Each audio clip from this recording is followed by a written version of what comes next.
Biosimilars are versions of biologic drugs made by different manufacturers. In 2010, concerned about the high cost of biologic drugs, Congress passed the Biologics Price Competition and Innovation Act, creating an abbreviated regulatory approval pathway for biosimilars on the basis of a demonstration of high similarity to the originator biologic and no clinically meaningful differences in safety, purity, or potency. However, the success of the Act to date has been limited. Greetings, my name is Amit Sirpatwari, and I am an assistant professor of medicine at Brigham and Women's Hospital and Harvard Medical School, where I serve as the assistant director of the Program on Regulation, Therapeutics, and Law, PORTAL.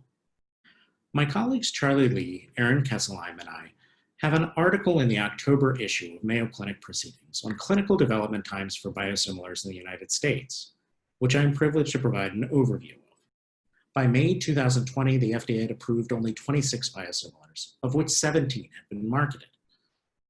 And while numerous scholars have examined possible reasons for this suboptimal competition, including trade secrets and patent settlements, one factor that has received less attention is clinical testing burden.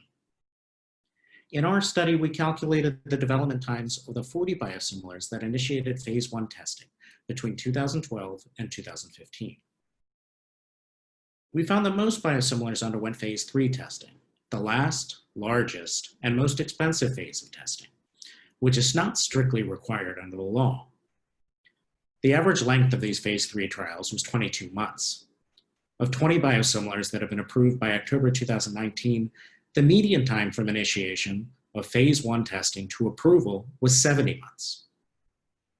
These results show that while the BPCIA pathway was intended to accelerate biosimilar approvals, extensive pre-approval biosimilar clinical testing was common, which likely contributed to limited biosimilar market entry and limited price reductions.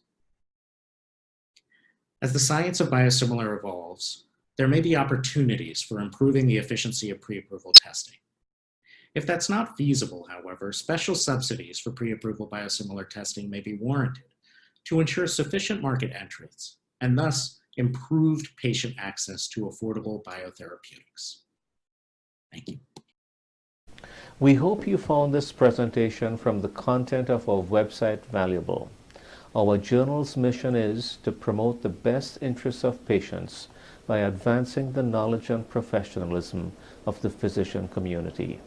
If you are interested in more information about us, our homepage is www.mayoclinicproceedings.org.